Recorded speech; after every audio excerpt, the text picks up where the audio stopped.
Welcome back, everybody. So in today's video, I'll be going through my final team selection for Game Week 1. And as you guys know, this is a bench boost team because I do want to get rid of it very quickly. Now, before I get to the team, as you guys have seen from the thumbnail or from the title, I did throw myself a little bit of a challenge, a little bit of a forfeit at the end of the season, which is if I don't finish within the top 10K, I will be, shaving my head. And God knows I don't look good with a shaved head, as you guys can see from the thumbnail. I don't even look good with hair, so imagine that, like a double whammy. But yeah, I thought it'll be impressive if I do finish within the top 10K, which is something I did last year, and that's what mainly, most content creators go for. And if I don't, well, you guys get to be entertained and watch me shave my head. God knows I need a haircut, so it's not the end of the world. But yeah, without further ado, let's get to the team.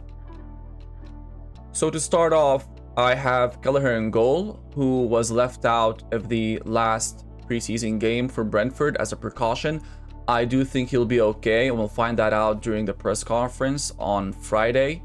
And I did leave 0.5 in the bank just in case he's not ready. So I could just get, Sanchez or Sells, or even switch him to Aver Bruggen, who's also a 4.5, and just bank that 0.5. And the other keeper is obviously Dubravka at 4.0. I don't think there's much to discuss there. Hopefully he'll also be fine, and we'll find that out during the press conference. Now in defense, it was a little bit of a struggle. That's where I've spent, I swear, like 90% of my time or my thought process. Because of this new, defensive contribution stuff, it's become very, very difficult. Like, do you go for attacking returns or do you go for defensive contributions, which, stack up? If defenders keep getting them week after week, they do stack up and they do measure against goals or assists that like another defender or, usually the wing backs or the full backs usually get.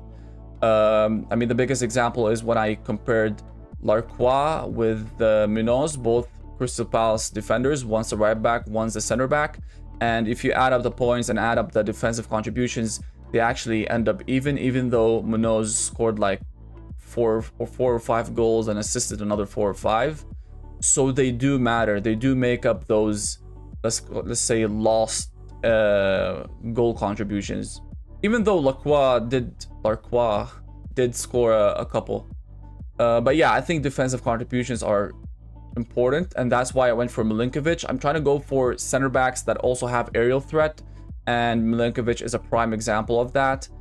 He has very good defensive contributions, plays for a solid team, a solid defense, and can get you a goal or maybe even an assist from a set piece every once in a while.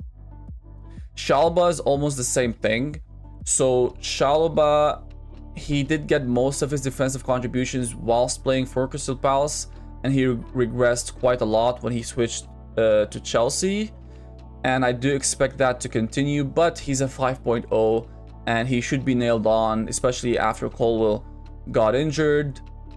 He's also a very good, very good in the air. He's likely to get a couple of goals, or even more, depending on how many set pieces they get during their games.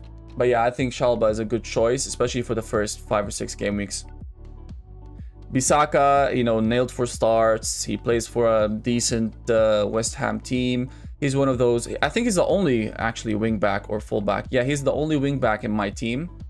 The other two are Van de Ven and Rodon. Again, I'm just going for those defensive contributions and players being nailed for starts.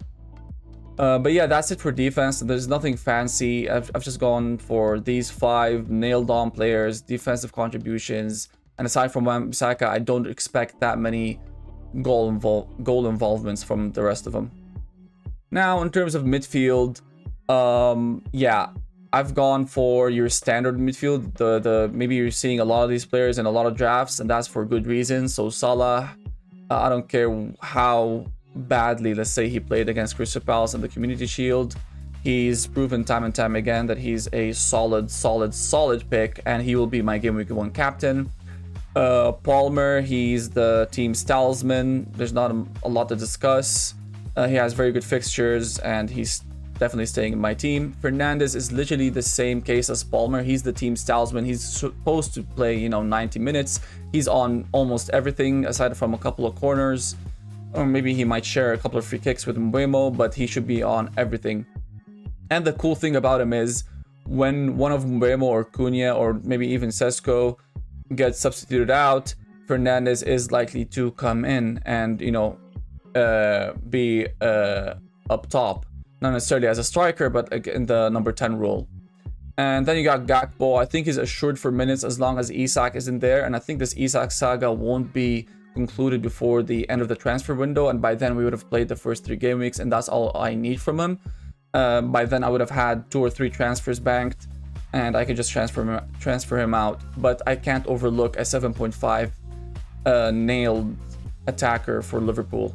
I will storm between him and Wirtz, but again, 7.5 edges it, and they also boast the same XGI per 90, non-penalty XGI per 90. So I'm happy there. Reinders could become an Anderson. I'm not really settled on that. I might play it safe and go for Anderson, but I really loved Reinders, and I had him before he scored those 2 goals against Palermo. But he will be playing deep, and that, by the way, doesn't generate any defensive contributions because I looked at his statistics and he wasn't really getting those C-Berts, whatever you call them for the midfielders. Yeah, he wasn't getting those figures because I think he needs 12 as opposed to 10 for the defenders. So if he doesn't get any of the defensive contribution points, then we're actually relying on him getting assists and goals, which he could well do. That's why I have him in the team. I think he's one of the exciting picks that I've chosen. Not that exciting, but like him versus Anderson, let's just, you know, gamble a little bit. But yeah, that's it for my midfield, and let's move on to the forwards. Now, as for the forwards, it was really tricky. I kept bouncing back and forth, especially after that Crystal Palace game against Liverpool. I'm like, oh, I really want Mateta, especially if he's nailed on these penalties. But then he does have difficult fixtures to start, and he has those 2 Conference League games in between. So that's like 5 games in the space of 3.5 weeks or something. And that put me off a little bit, even though he might not even play these Conference League games. But nothing's for sure. If he does play them, that's not good, because then he might get injured, or, you know, he might lose some minutes in the league, or I don't know. It's a lot of uncertainty. And Watkins has looked prolific in the preseason games, and actually in the league last year and the year before that. He's like proven. So why not just go for him and you know make use of his amazing fixtures. Newcastle at home is actually a very good fixture. If you've seen Newcastle, if you've watched them during the preseason games, they've been absolutely awful, and right now they're in a state of disarray with all this Isak stuff. So I think they're a good team to target, especially with their defense being a little bit older than usual in terms of Schär and Trippier. Yeah, I definitely think Watkins can do the job over there. Fulkrug, he's looked very good in preseason. He's nailed to start. He plays Sunderland, so like, why not have him for 6 million? I can always move him on if I start to lose faith in him. Lastly, we have Perot. He's definitely going to play against Everton, in my opinion. And I wouldn't need him after that, honestly.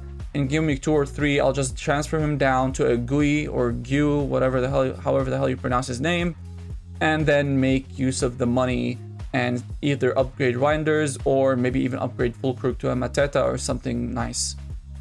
Alright everybody, so that was the team. I hope you guys liked it. And if you have suggestions or, you know, some comments about the players or where I could spend that 0.5 on, make sure you write that down in the comment section. I make sure to reply to all the comments as soon as I can. And hopefully if nothing crazy happens today between Spurs and PSG, you never know, like Solanke scores a brace or something crazy like that, which is not impossible. You know, Thomas Frank is a good manager. Spurs is a decent team. And yeah, as we saw earlier with Chelsea beating PSG in the final of the Club World Cup, I think Spurs could do the same. But if nothing crazy happens and if we don't have any, you know, surprising news in the press conferences on Friday, this should be my final team, hopefully, because I've done 100 or 200 drafts. I'm not even sure how many at this point, but I'm fairly happy with this one. And yeah, thank you so much for watching. I'll catch you in the next one. Bye bye.